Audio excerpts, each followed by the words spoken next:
Hello and welcome back to another episode of After School Cinema Club. This is going to be a little bit of a different episode where we are not going to be reviewing any movie. We made the, critical mistake of recording the day before Comic-Con, and shocking, if you look at that, it bit us immediately in the ass. Absolutely massive news. Robert Downey Jr. shockingly returning to the MCU to be Doctor Doom, maybe more characters. We will see. There's some booze already in the background. But I want to kind of kick it off immediately. Just what are the two of y'all's immediate thoughts, just based on when you got the text that I sent in the group chat when I was like, "Hey, look who they just announced as the new villain." So I mean, I feel like my reaction really does say like that moment speaks volumes because you sent that text and I just said ha ha ha lol. I mean, like, no, seriously. And I was like, wait, what? I'm curious to see what they do because I just I don't know. It feels like in 15-second spoilers for Deadpool and Wolverine. So jump ahead. But I feel like the twist of bringing back Chris Evans, but not as Captain America, like was weird and then fun and then it worked.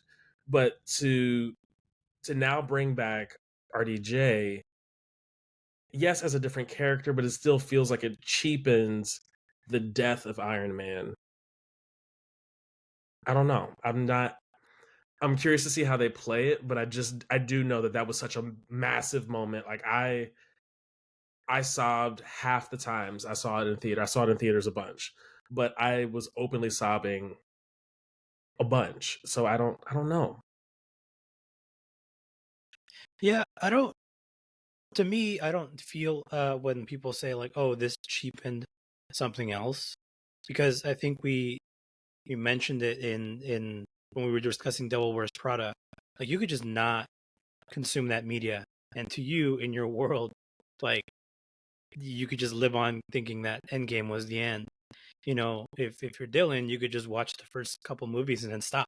And just not consume the rest of them. So if RDJ's back, I think the biggest question is what are they going to do with it?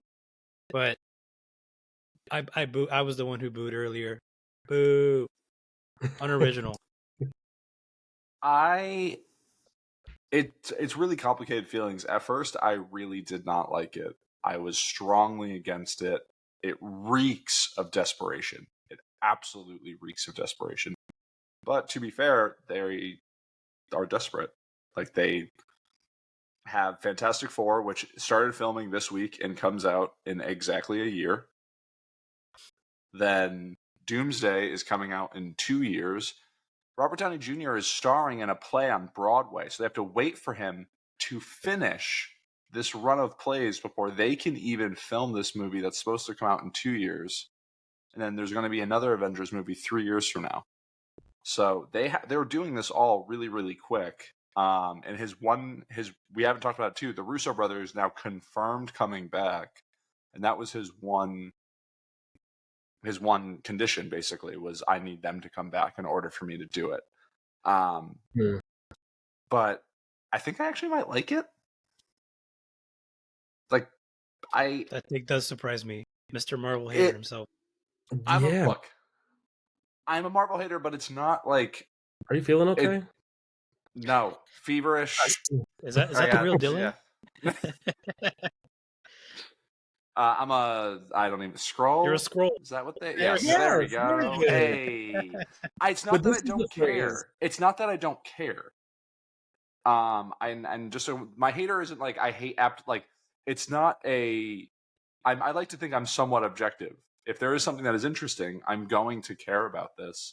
Now, the only way that I think that it works for me is that it has to tie in a way of like, this is the greatest hero becoming the greatest villain in some kind of way, whether it's like a variant or something. Like, I don't necessarily want it to be a Tony Stark variant. I don't really know enough about that. And I'm sure Vaughn, like, I'm probably can let you cook in a couple seconds to kind of explain all of that. But there's some way where I think they can make that work, because that mask is going to come off at some point. And if no one has any reaction at all, that's going to be weird, I feel like. And maybe I'll hate it, but I trust the Russo brothers. I trust the movies that they've made in the MCU. I'm cautiously optimistic, and I'm gonna be honest, I think I actually kind of love it now. And I might be kind of like now like 1 foot back in my Marvel fandom. That's all. Dare I say, to me, this falls negative on the parabola, but to Dylan, it's like a -8, -9. So it'll be bad, but he's enjoying it. You know? No, I won't enjoy it. If it's bad, I'm gonna hate it. Yeah, no, No, if it's just bad, like it's gonna be like a 0 or a 1. The concept, the idea. Like, they are so desperate that they are reaching into the very bottom of their bag to bring back the Russo brothers and Robert Downey Jr. Yeah. Like, they're out of ideas, and it's I think it's a bad idea personally, but because it's bad on the parabola, it's so bad it's good. Dylan's enjoying it. Sure, It's such a bad idea that it might work. You can if that's the way you want to take it. Whatever makes it make sense to you. Yeah, I'm gonna kick it to Vaughn.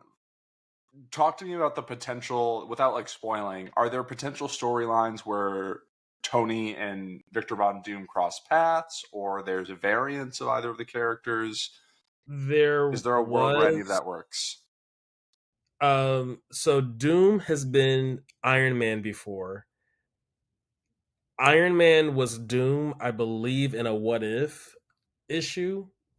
At least that's what I saw post fallout from the news of everything. I can get behind the idea of a variant, kind of. But really what I would want is an original Victor Von Doom.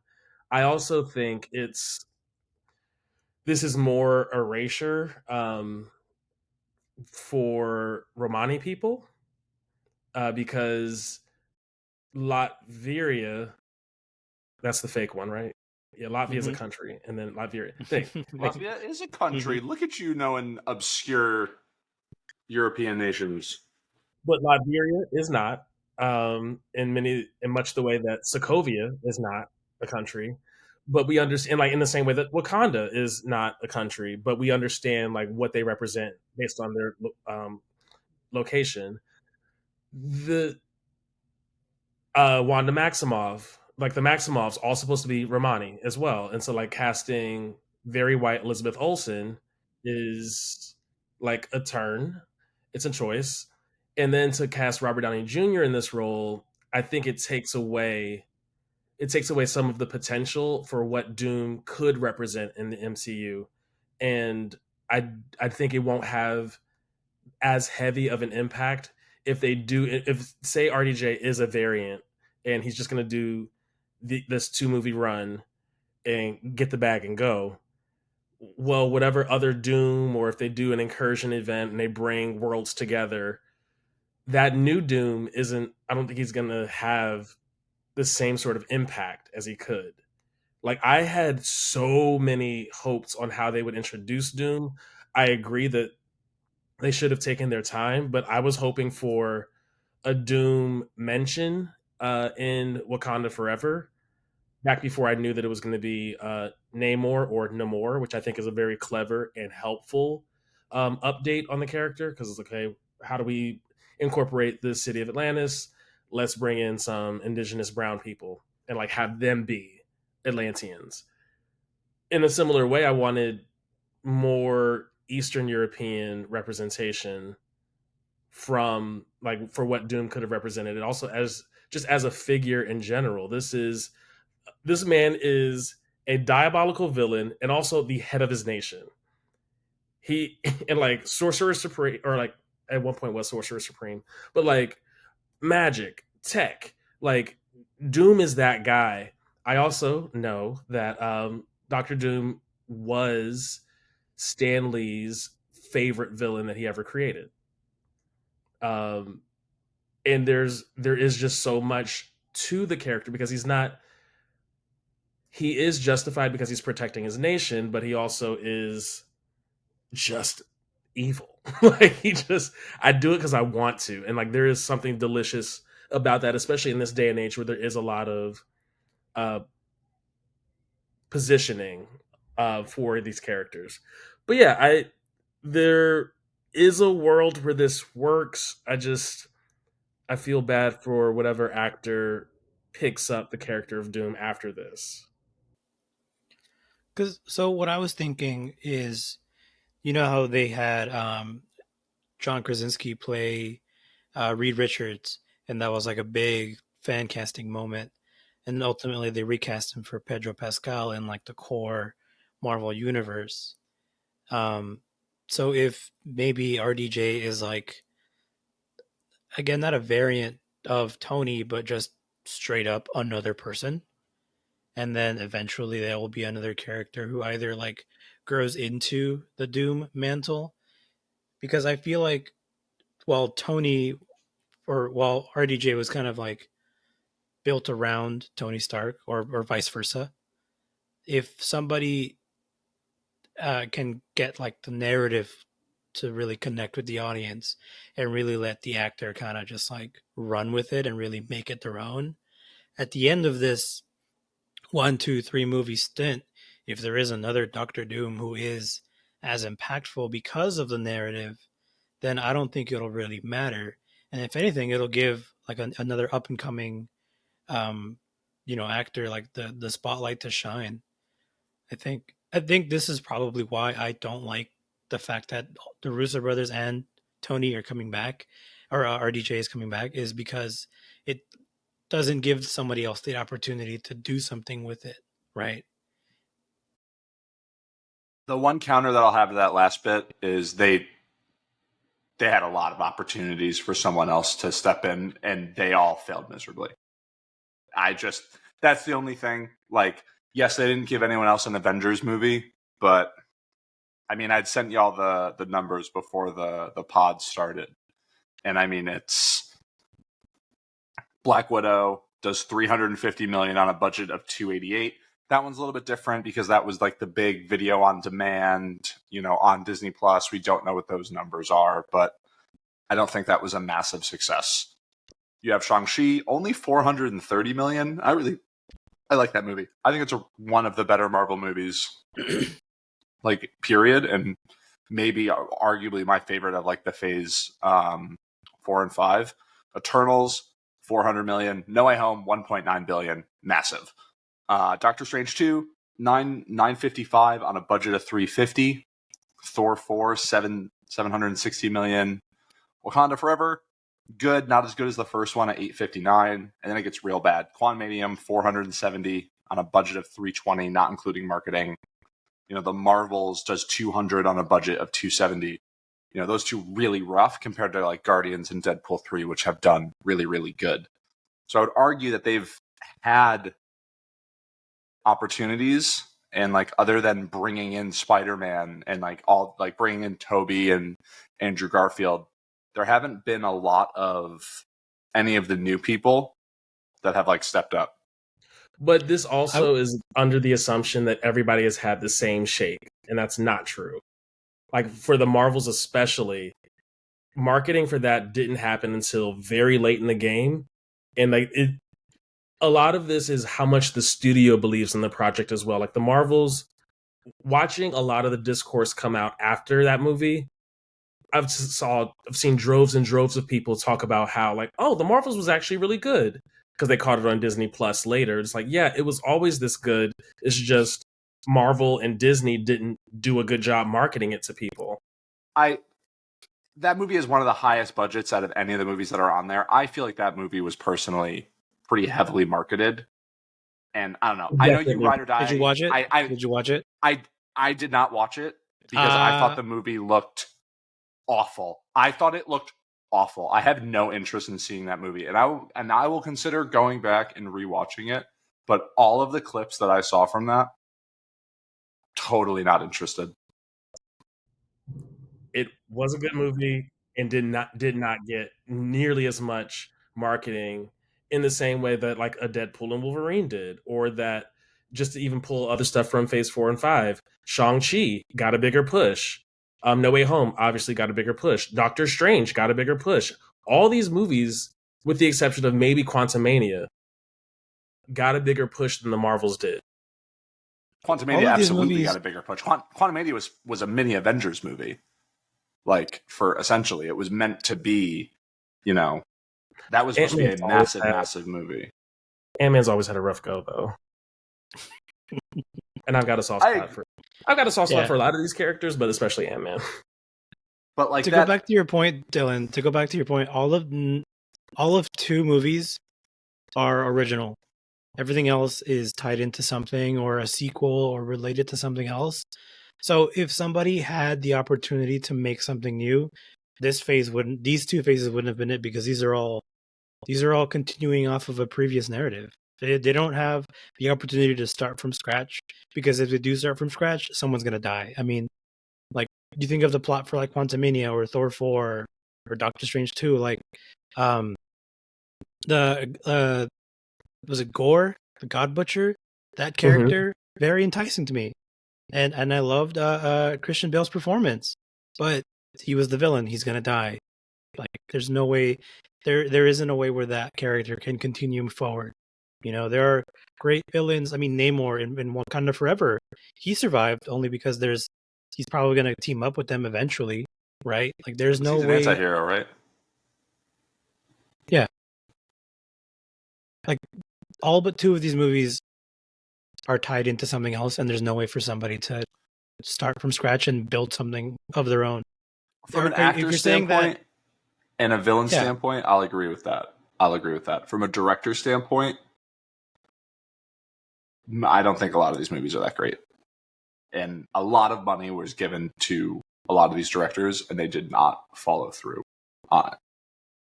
But I think to that same thing, I've thought about this as well quite a bit. Go figure. Phase 4 is very similar to Phase 1 in that you have these directors doing more genre leaning things. Like, when I think about the tone, like, we didn't have like a Marvel movie yet, but the tone in Iron Man is wildly different from the tone in Captain America, which feels more like a period piece, which is wildly different from shout out to Kenneth Branagh, who directed the first Thor movie and really played into. He directed the first Thor movie? That is correct.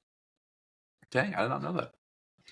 And he leaned heavily into the language of Thor and leaned heavily on like a lot of Shakespeare to kind of build out those scenes. Now, I love how wacky things have gotten, especially because James Gunn has decided that cosmic means wacky. So everything that happens in space is now weird and wacky. So shout out to Guardians, Thor 4, Thor 3 as well.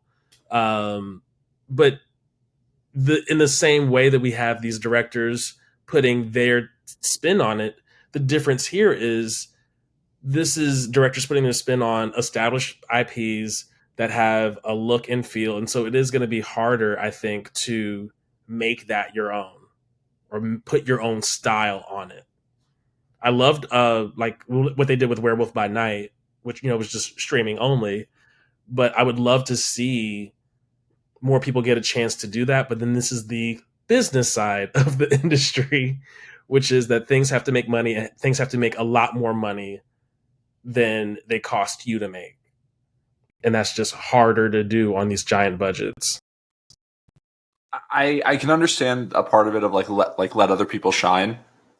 But if the opportunity is to bring the Russo brothers back, who have made, in my opinion, the 4 best Marvel movies in Winter Soldier, Civil War, Endgame, and Infinity War. My opinion. Well, you haven't seen the Marvels yet, dude. The Marvels could be. I haven't seen the Marvels yet, and I'm sure that'll be right there at number 1. But does Dylan hate women? Yes, yes. I like the first Captain Marvel movie.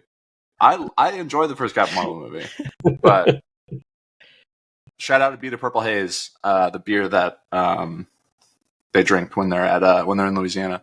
But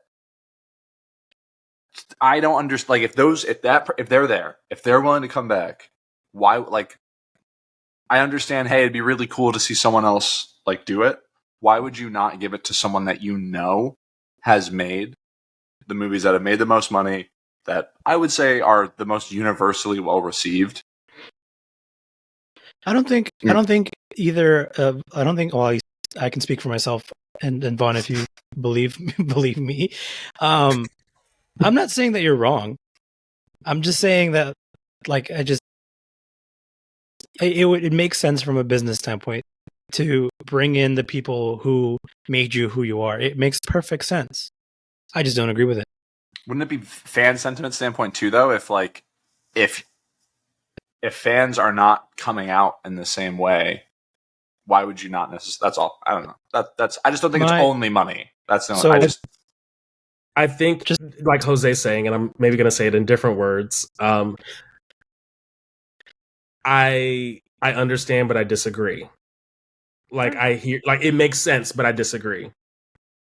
Yeah, and I think again, I feel like I mentioned my take before, but if you make a good narrative, people will come. You know, you could think about these like indie movies by A24 and Neon that are just like made on a shoestring budget, and they have a good story, and people go out there and people rave about them. And when you're a studio as big as Disney and and money is no option, why not maybe like search for that talent as opposed to relying on what works? And I know you're going to say, oh, but they've already tried the indie movie directors with like Eternals and that didn't really work out. It's like, well, try again. You're Disney, you know? No, don't try. Actually, stop doing Try that. again. Like, I'm gonna be. No, I again. think Try it's a disaster. No, it is a disaster to give someone that has never made a big budget movie $200 million. That is a Don't give them recipe for $200 million. disaster. Don't give them $200 Okay, million. but give them 150 million. Like, give you're them not $50 gonna, million. I'm for them making like I would love to see like smaller $50 million comic book movies. I'm all for Deadpool that. was made on 58 mil. Yeah. first I'm one. all for, if they did that, have no problem with it. I think that is much more obtainable. But when you are like, oh hey, you made Nomadland and now I want you to do like a space, like a crazy space, it's just like that. They're probably not. No one, doesn't matter. It's all the business, because if they took the time to slow down and properly vet the people they were going to give these millions and millions of dollars to, if Kevin Feige didn't go out there every year and was like, all right, this is the plan, guys, we're going to make a show every 6 months and we're going to make a movie every 2 years and we're going to do this, and we'll figure it out along the way. Like, that's not how you make a good movie. That might be how you run a business, because you're supposed to set quarters and metrics like, hey, I need you to hit this much by this quarter and this much by this year. That's how you run a business. Great. That's not how you make a good story. Because how are you going to tell me that Doctor Doom comes out in 2 years when you haven't even started writing it, when you haven't even finished the casting yet, when you don't even know what Fantastic Four is going to have? I would also say the con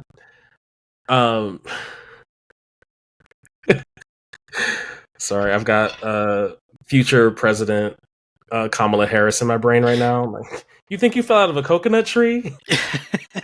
These movies exist in the context of everything that came before them, which is true, especially because, and this is actually my point,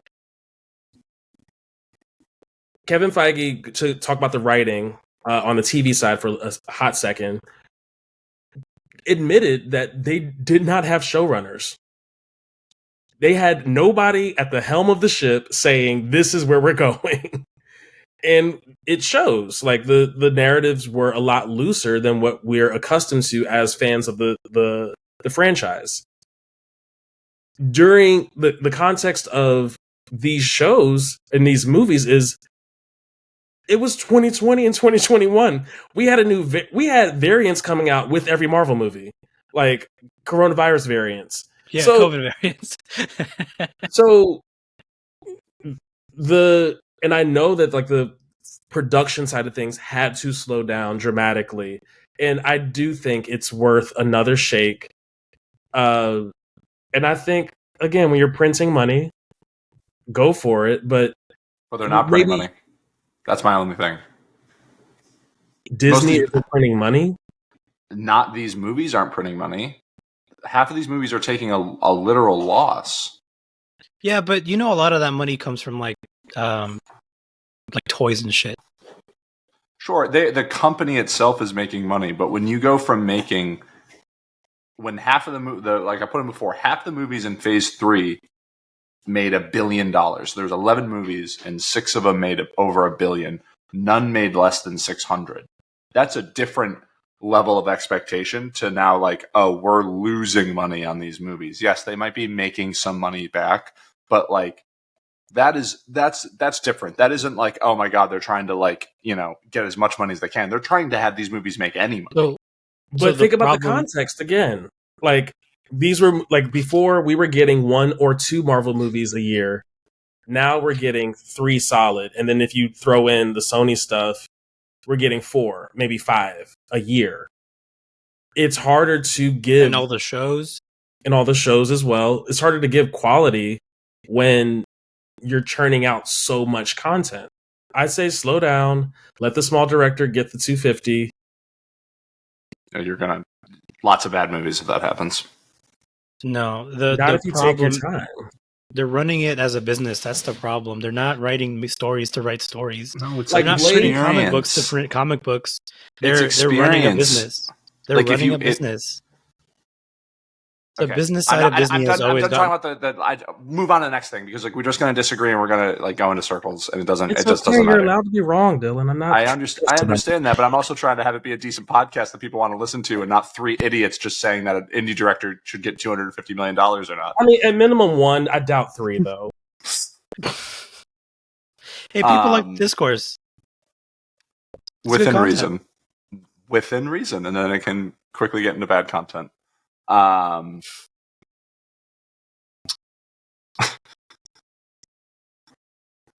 Aside from who should be directing it or anything like that, I felt that personally after Deadpool and what was said in Deadpool, without trying to spoil it too much if people haven't listened, it felt like a shift.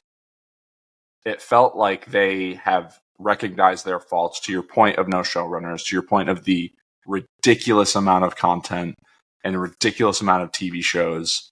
It seems like the TV shows are going to get severely cut back. Like, I think there's a world where it's animated only moving forward. And there's going to be less. What'd you say? Poor animators. Maybe. I don't think it's going to be a ton of movies or a ton of shows. I think it's going to be like a select few shows and animated only. Just because I think there's so much more potential for money being made. Anyways, it feels like they are really going to shift away from this. There's going to be some multiverse stuff, but it feels like because of what happened with Kang, what happened with Jonathan Majors, that they've been just trying to find a mad scramble, and it's kind of what led to this. But more so, do y'all think this is now going to be a huge shift from Marvel? Do you think the multiverse stuff is really going to get put to the side? No, because how are they going to justify RDJ coming back if it's not a multiverse thing?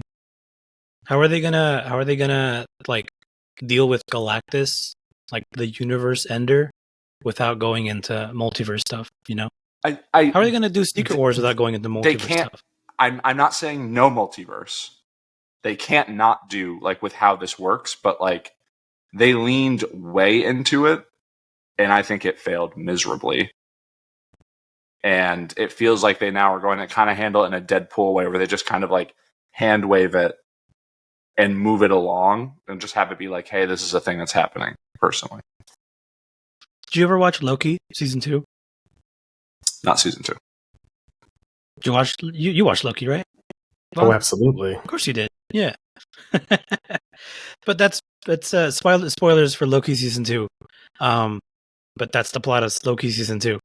There's the ending of Loki season 1 set up Kang, and then I think as Loki was coming out, a bunch of that Jonathan Major stuff was going on, and so they were like, "Ah, shit, we gotta like figure out a way to make this not revolve so much around him."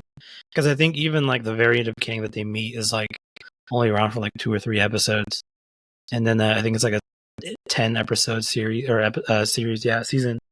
And at the end of the series, Loki pretty much does like the self-sacrificial thing where he resets the timeline and is now sitting at the end of all time, kind of like funneling everything through him because reasons. But yeah, I mean, if you were there through all of it, me and Vaughn, this was already starting to happen since the announcement of the Jonathan Major stuff. I think other bits and pieces that we got, and I'll do my best, but this is hard to have a conversation about without getting into spoiler territory. If you wanted to talk about the spoiler territory, we can. I was trying to have it just not be. I feel like with this kind of thing, it has to be though. Yeah. I'll say it this way: there have been instances where they kind of have started to tell us about, oh, this is Earth, this number. Like, I think since Spider-Man Far From Home, that the idea that even though Quentin Beck was lying, the idea that there are other versions of Earth and he like gave each one a name, we're starting to see that more and more frequently.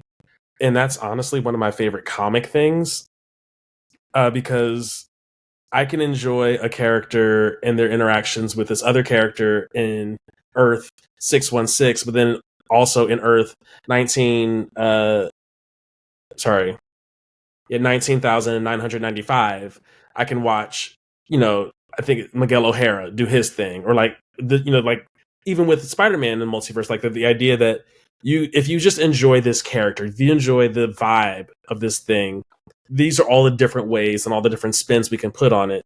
And we're seeing like that's just being continued. And so what I think what we're really seeing, to talk broad strokes, is that by the end of Deadpool and Wolverine, they're kind of saying, all right, these properties are going to exist over here. And then these properties are going to exist over here. And we're going to do these movies. But this whole thing y'all do where y'all expect Captain America to show up in a movie just because he lives down the street, we're not worrying about that anymore. This is us getting away from having to pay, Chris Evans, RDJ, all the like the old timers, the heavy hitters. This is a way for us to not have to incorporate them or have to explain away. Like that's one of my harshest critiques about where we are with the MCU right now, is that, again, because of the format, we then have to explain why these, this list of characters are not showing up to help whoever.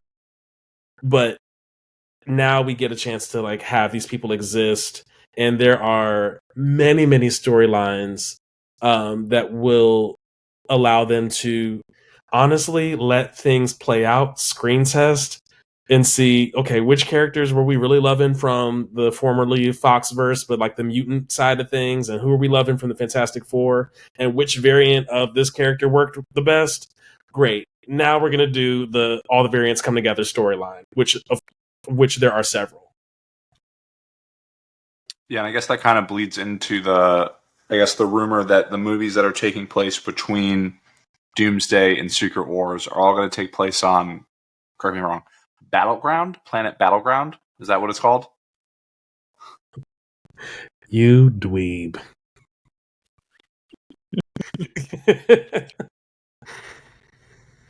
Battlefield. Is it Battlefield? Yeah. Okay. So talk to me. Battleborn. I don't know. You're lying. Battleship featuring Taylor Kitsch and Rihanna. No. I'm Taylor Kitsch, who played Gambit, which is a variant of Gambit. Boom, brought it back. So, you're referring to Battle World. Yes. Battle World. My bad. Sorry about that. You're such a dweeb. I can't stand it. Why am I the dweeb? Maybe not a dweeb. Maybe you're just a neophyte, and that's what this is. That seems like a slur. I don't know what. A noob. But for those of us who have, like, a higher sense of, I don't know. Please let's talk about anything else. We'll talk, like, so Well, just you Battleworld. mentioned screen Battleworld. testing and all of, different mutants, different variants. It seems perfect for whenever this X-Men movie is going to come out, if it's going to come out between these two Avengers movies. I think that's a thing where it's like, oh, hey, and to steal Jose's, like, phrasing from the group chat, if it's just Super Smash Bros. For Marvel characters, I think that's going to be incredibly entertaining, and people aren't going to, like, give me the multiverses. You know what I mean? I think, like, that's a thing where people would be like, really be behind it. But, like, I'm curious what y'all think about that. From what I remember, I think that is Secret Wars, because Battleworld is something that Doctor Doom does, where he brings in, like, the best of the best from all of the universes and puts them together, and they fight. I don't remember if they fight against each other or they collaborate to fight against him. It was one of the few comic books I've read. I think it's both and. Mm. Like, first it was against each other and then against him. We're like, wait a Secret minute, Wars is what if also we stop where- doing this? Yeah, right. Like, let's get off of this world. No. Secret Wars is also the storyline where Spider-Man went to a vending machine to get the alien suit, the symbiote. That is the origin of Venom. He was in a vending machine, and Spider-Man pushed B4. But if all of the movies or whatever between Doctor Doom and, like, Avengers Doomsday and Avengers Secret Wars takes place on this planet, I think that'll be, like, the second renaissance of Marvel, because of what that planet is for and because of the culmination of Secret Wars. And there will be an easy way to explain, like, oh, this is why people are over here, because that world is so segmented already. That's honestly the only thing I'm really looking forward to, because if they nail that time period between the end of Doomsday and the beginning of Secret Wars, that'll just be peak Marvel, peak fiction. Like, once again, everybody will say Marvel's back, and then they're gonna shit the bed, and Marvel's gonna be over. And then they're gonna rehire, like, 80-year-old RDJ and the Russo brothers to bring it back. I think it's going to work. I really do. Like, Yeah. I see a world where it blows up. I absolutely see a world Where where, what like, blows up? just, like, bringing him back. Like, I see a world where none of it works out.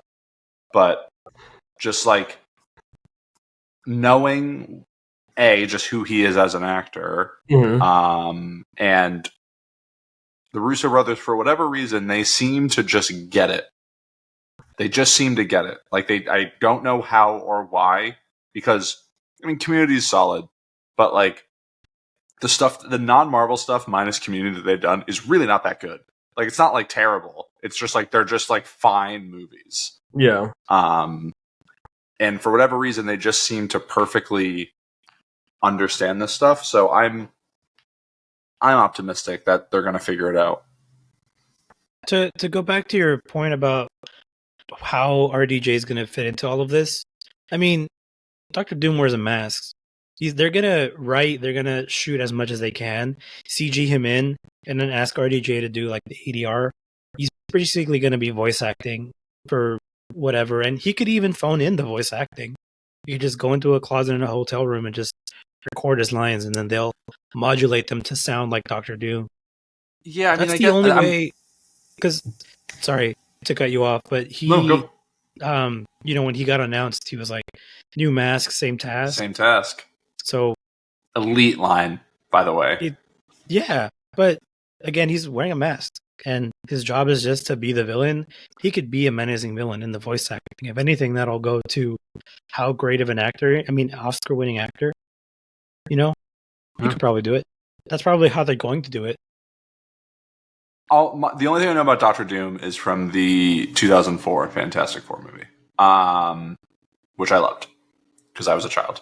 I've never seen it again. So and this isn't like I haven't seen it since then. I'm sure I would still enjoy it just because I really did love those movies as a kid. How often does Doom take his mask off? Depends on the comic. But a part of the reasoning for Doom to wear the mask is because he says that he was disfigured and he doesn't want people to see the disfigurement that gets played with often. So in the Fanforstic film, which we all saw and loved, right? Great. Is that like the new one, like the Josh Yeah. Trank one? Yes. Got you. In Fanforstic. Oh no, maybe that was in the. Why is Ochi it being called Fan? Because they put the 4 in the middle. Yeah. Oh yeah, that's the Josh Trank one, which Yeah. fucking stinks. My God, the clips from that movie, dear Lord. It's like somebody started writing from the front and somebody started writing from the back and said, "I'll meet you in the middle somewhere," and it just stuck. And that's the dude that made Chronicle, and I love that movie. I love Chronicle. That's why I was hyped. That's why I like rushed. That's why I like Michael B. Jordan. And Michael B. Jordan's awful in this movie. Michael B. Jordan's one of the better parts of that movie. Fair. Anywho, It's not like Miles Teller isn't the star either. I'm not. This isn't. Yeah, but point being, Doom. Sometimes it's an accident from when they all get their powers that like the mask gets fused to his face. Sometimes he's like had a lab burn that has messed up his face. I really like a take where in one of the storylines, Dune had a slight nick across his nose. It was like a small, like imperceptible scar. And because of that, he wears the mask. Like, just a psycho. He's so self-involved. It's just vain. Yeah. Yeah. So my take will be that at the end of Endgame, when Tony snaps and he gets like irradiated, maybe he wishes for something bad or something worse to make him evil. And the reason he wears the mask is it's still Endgame Tony, but from a different universe where he still has the where he survived. Hold on, turn off the recording. Turn off the recording. Turn off the recording. We gotta go to Burbank. Gotta knock on Kevin Feige's door.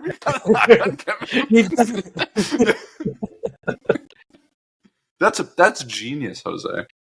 That is very, very good. Give me $250 million. Well, you know, you're a small director, and fine, $150 million. That's I love that pitch. I'd watch. Granted, there you go. No, I was just gonna say, granted, I will watch all of this stuff. Since we've last recorded, I've watched Deadpool and Wolverine an additional 2 times. Dang. Nice. I wanted to. I was just in Louisville this weekend on a bourbon trail. Time-wise, it didn't really work out to go see it again. Oh, he's going to show up in Fantastic Four. Yeah? There's so much already that's happening. I doubt it. Maybe a brief cameo. Yeah, like it's got to be like at least like a Thanos thing where like they had put Thanos in a few things. You know, he had the little cameo in Ultron, and he was in Guardians for a second. So at least you have like a little bit of an understanding of like who this person is. But I do get like there's no way they beat Galactus in the first movie, right? I feel like that'd be lame. No, because I think Galactus is coming back for something else that they planned, from what I remember. Which, funny enough, and correct me if I'm wrong, Vaughn, there's only one Galactus, right? There's only one Galactus per multiverse, per universe or whatever. Right. So I saw this funny take on Instagram where the Galactus from Fortnite is the same Galactus that'll show up in Fantastic Four, because there's only one Galactus for the entirety of the canon. I'm here for Ralph Fiennes. Is that who Galactus is? That's who Galactus is. Yeah, yeah. I can't wait. I'm so hyped. The casting is like immaculate. Yes. Yeah. All right. Yeah. Wearing the helmet though, right? Yeah. Yeah. So. You gotta go wacky. This might be a bit of a tangent question, but for Vaughn, how do 4 people fight like this giant fucking alien thing? You know, this is an Elden Ring where you're one guy against like a demon. Counterpoint. Like how is this guy like the main villain of the Fantastic Four? It feels like this should be like an Avengers level threat where everybody kind of shows up. How is it that this villain is designated for the 4 people? One of them's a rock.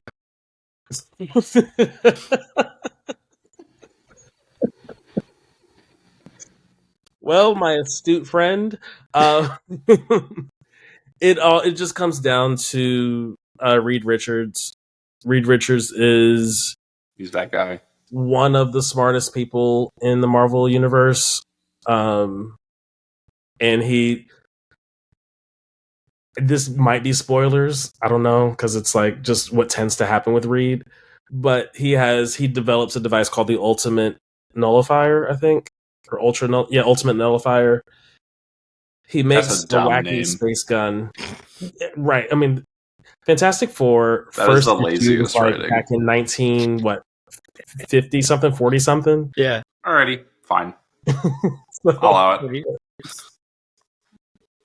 gotta go with it. But yeah, it's Reed doing weird science stuff. And we've already seen so far that Reed is brilliant with science things.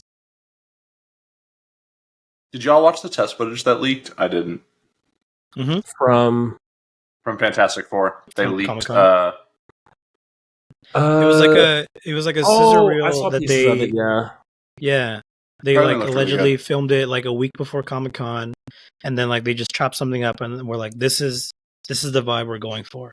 And there was a bit with Galactus in it too. Thank Yeah.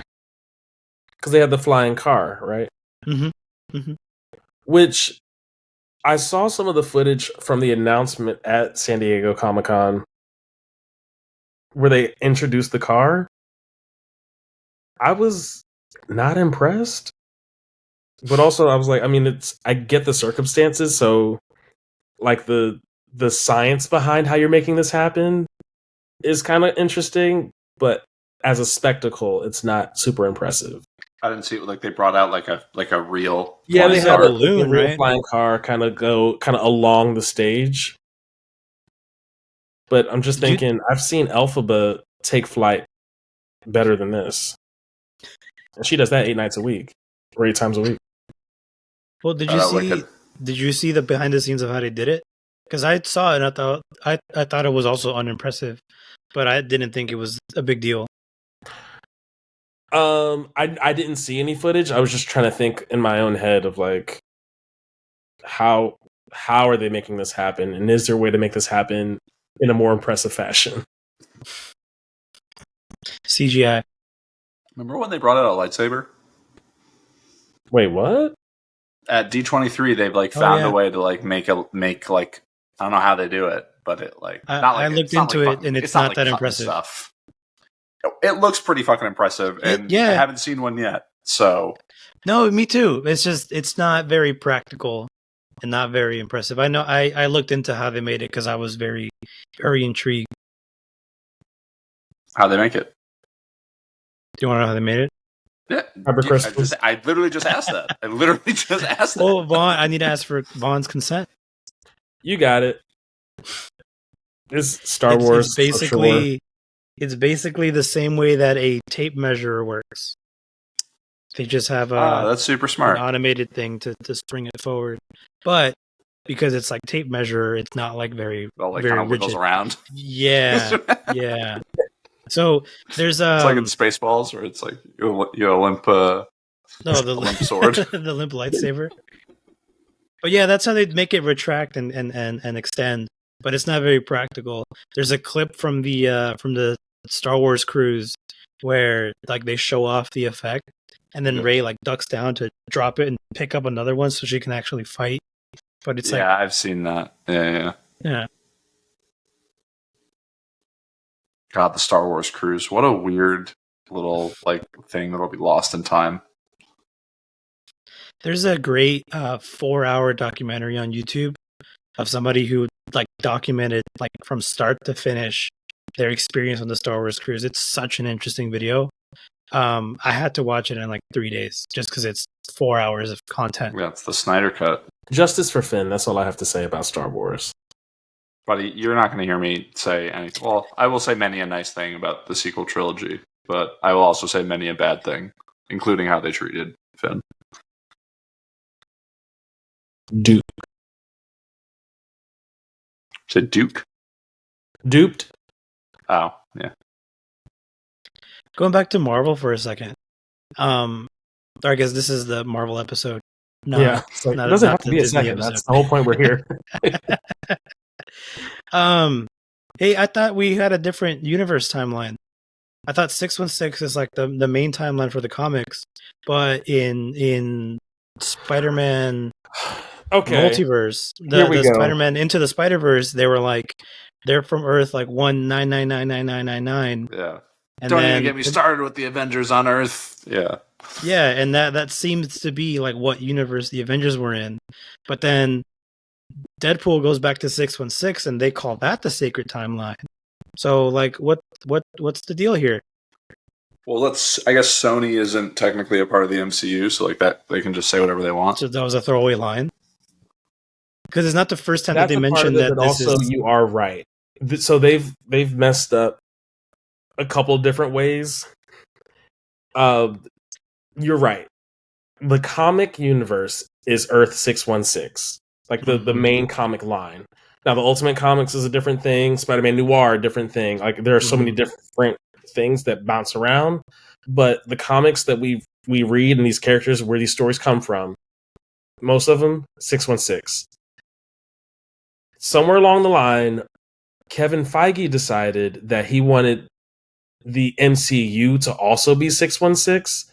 And so it shares the same name, even though they are obviously different universes.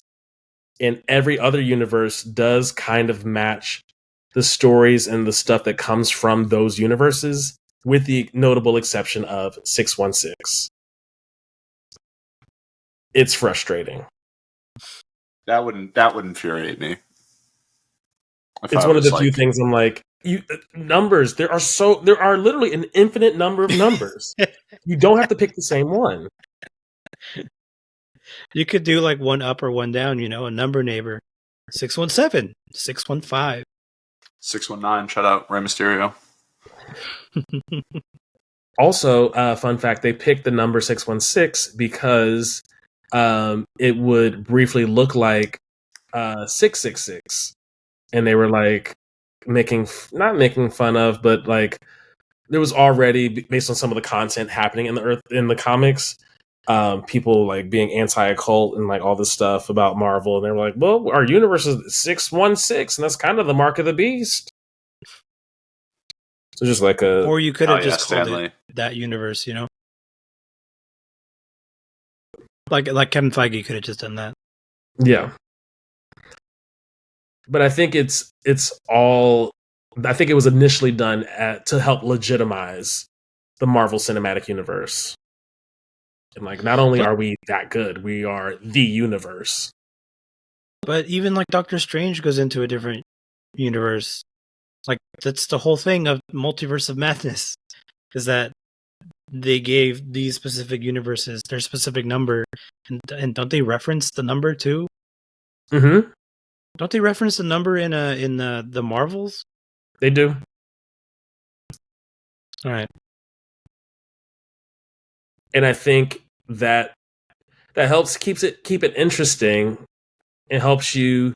What it really does help you do is fix my core issue with the difference in mediums of comic versus film, which is that in film we want to watch stories progress. We want to watch people grow and change, and in comics they very notoriously do not, because you can have a story now where in Earth 816 you have the X-Men and you have comic accurate, or should I say X-Men like 97 accurate Beast show up. That can exist in a world where like everything's mostly the same but not quite, and if Beast dies, we still have the Beast in this other universe, and you could even cast the same actor and have all of that be justified, and like you can still continue to use the same actors and tell different stories, and characters are allowed to have their fond farewell without having to sacrifice, okay, I guess we'll never see this person again, which is I'm realizing kind of what's happening with potentially with Robert Downey Jr. playing Doctor Doom. But I'm more so referencing it from a character standpoint than like an actor standpoint. You just got to tie everything back together eventually, right? Like I'm thinking, like the Agatha show's coming out soon. We still haven't had a second season of Moon Knight. The second season of She-Hulk. Yeah. Like, there's a lot of stuff that hasn't they just exist, but there's no like reason to. I think that Agatha show is going to be bad. It doesn't look that bad, actually. I have hope for it. I do worry that they're getting Morbius. Oh, that like they're going to think that people are real interested, and Yeah, I mean, to draw that through line a bit more strongly. Obviously, the whole thing with Morbius was that it was not great by any stretch of the imagination. Everybody was in it just to collect the bag. I have to believe, right? Matt Smith playing the villain, and Matt Smith is in it. Oh yeah, I never saw it. he is Notorious bag getter. He fucking sucks in Game of Thrones. Oh, we'll circle back to that. Probably not this episode. Spoilers for spoilers for a small part of season 2 of House of the Dragon. Ron, you finished, yeah? Yeah. Bad storyline. He got really left out to dry. Yeah, I finished it. Okay. He got left out to dry. He got left out to dry. I thought I was very frustrated with that storyline, and it felt very one note. I didn't think his acting performance was bad, personally. For me, that's all. Mr. Get the Bag himself. I think he was in every episode to collect the bag. I don't think it's him. That might not be him though. Like, I don't think he's like, I need to be in this episode. I think that's just the writers. He does have top billing. He does. I hate that it always starts with his name.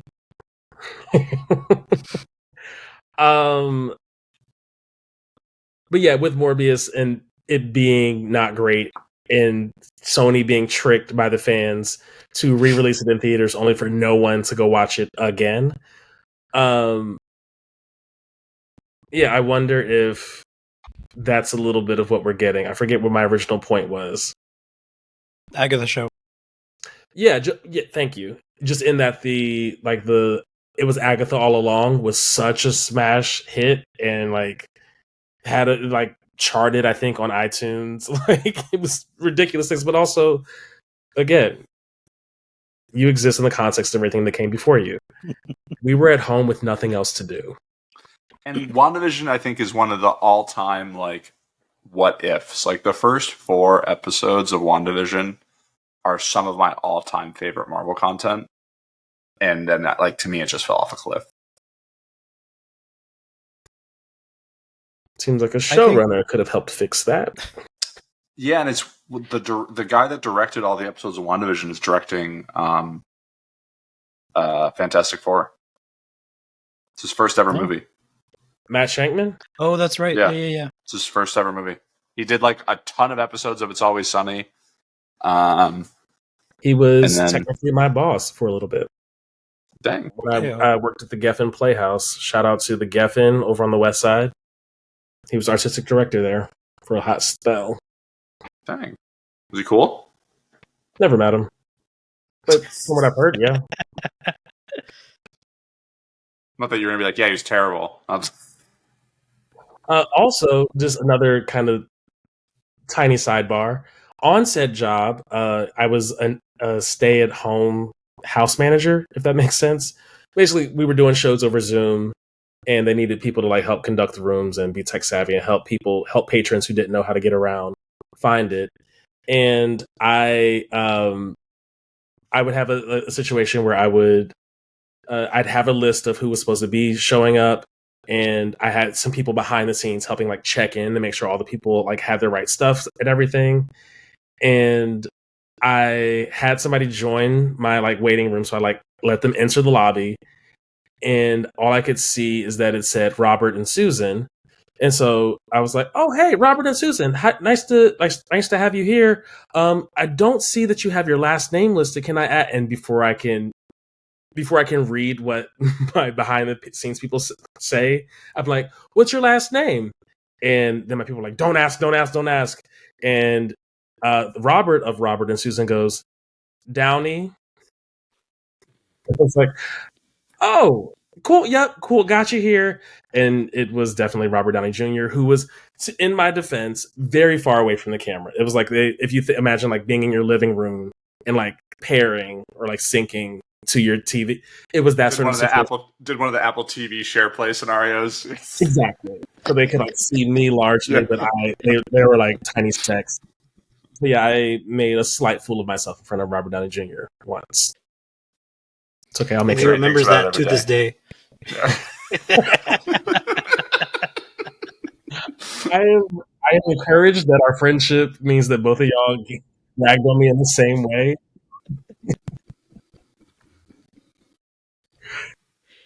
I guess one last thing to kind of finish this off. I've seen a lot of people talk. So I guess Victor Von Doom's character is like jealous of how smart Reed Richards is. Yes? No. Okay, perfect. Because I've seen a lot of people draw parallels to the Strauss character in Oppenheimer and like how he felt towards Oppenheimer.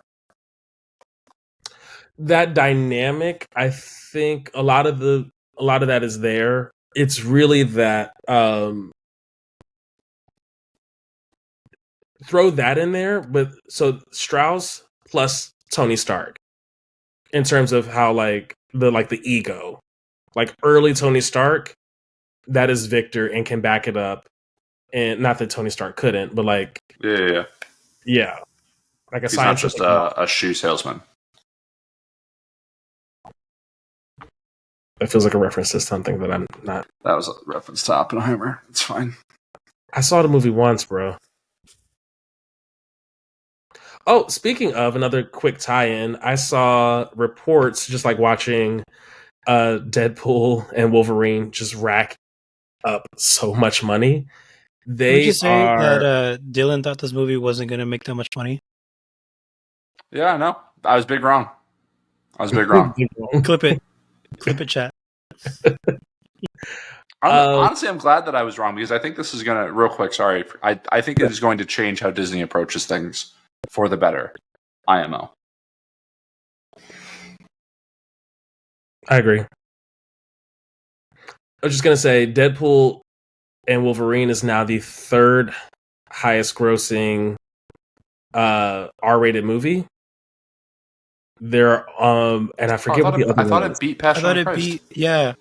I thought it is the number one. No, because Passion movie wasn't even the highest. This is not adjusted for inflation. But there were two films. Passion wasn't one of them, but Oppenheimer was. Oh yeah, that movie made like $1 billion. Yeah. It's gonna beat it. It's gonna shatter $1 billion. It's gonna like I could see it hitting like 1.2, 1.3. I feel like it's gonna have a little bit of legs. Yeah. It's good. It's really good. It's funny. It's like I'm still getting memes every day. I'm getting those Channing Tatum memes all over my timeline every day.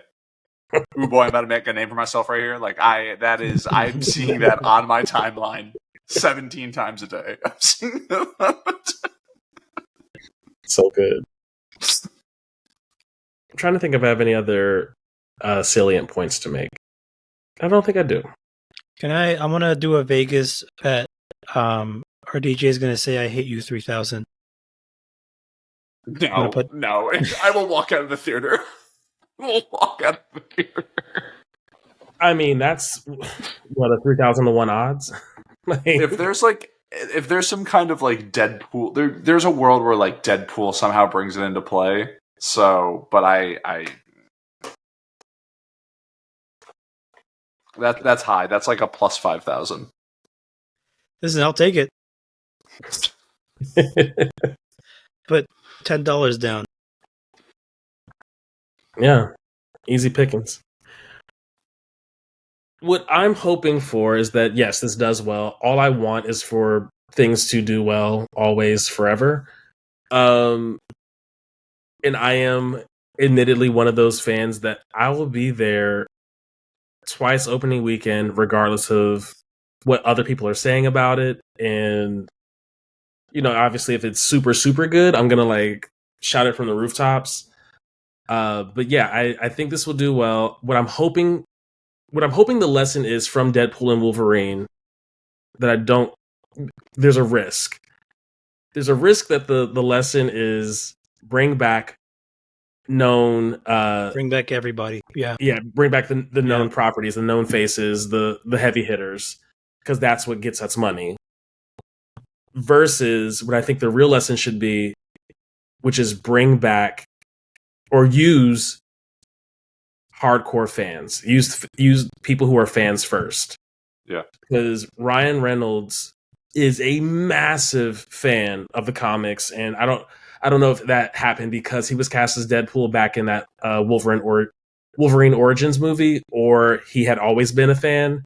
But based on the way he talked about the way they designed Juggernaut in Deadpool 2, spoke so highly to the attention to detail he has as a fan first and then creator second.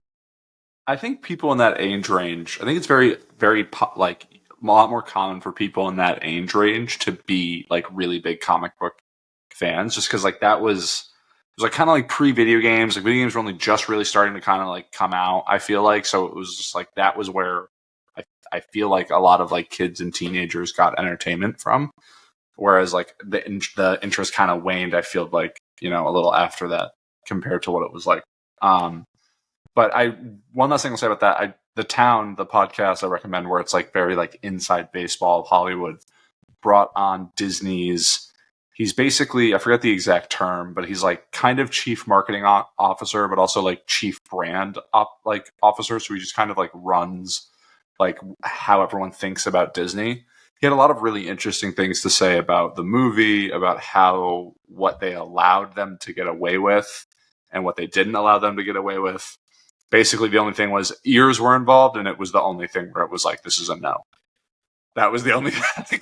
Like, it was like Mickey ears. They just like didn't, they were like, there's no point. Like, this is, but it seems like they hold Ryan Reynolds in like really, really high regard. So I think maybe it's more of like a trusting creators type thing, I hope is what they get from it. What'd you say? Suck it, Fox. Yeah. But yeah. He was giving props to Ryan like left, right, and center, which was cool. I'll say it again just before we end. Just make a good story. Doesn't matter who's running it. Just make a good narrative. People are going to enjoy the narrative before they think about anything else coming after that. If it means hiring fans to direct movies, great. If it means making your group of 8, 10, 12 writers sit down and read the comics and absorb themselves to then understand the narrative, then great. But if you're not going to make a good story, it doesn't matter who you're going to market it to. Like, no one's going to enjoy it. Yeah, I think that's way easier said than done, though. That's all. Slow down. Stop running a business. Slow down. I agree with. I get the business side of things too, but I think be fan led, and don't let the masses dictate how you operate, but hire people who have the passion. Case in point, Kevin frickin' Feige, who, lest we forget, was very low on the totem pole from the first like couple of X-Men movies. And I forget who he was like. Somebody has a story about like he passed them a comic or something like that. Or no, it's Hugh Jackman. Hugh Jackman had no awareness of any of this stuff beforehand. And Kevin Feige, upon like of his own volition, sat down with him and said, "Here's like some good runs of your character you should check out to like get a good gauge on." So like he's his life has been being a fan of this stuff and then helping produce this content, I do think, some of the business pressures means that they started playing super fast and loose, hence phase 4 and 5. Dial it back, remain fans first, and the people will enjoy it. I'd rather watch 2 really good Marvel movies a year than 6 okay projects a year.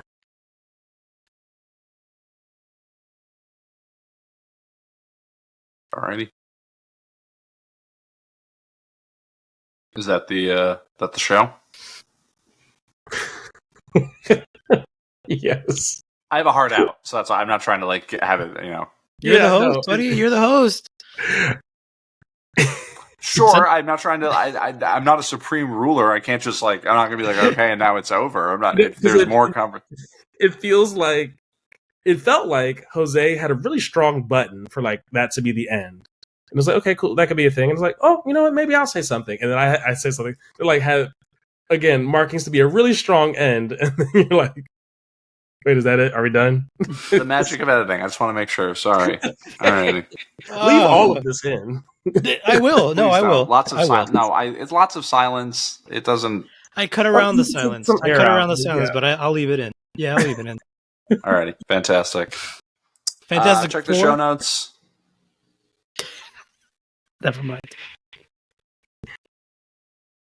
Check the show notes. Follow us. Please reach out to the email. Anything. As always. Class dismissed.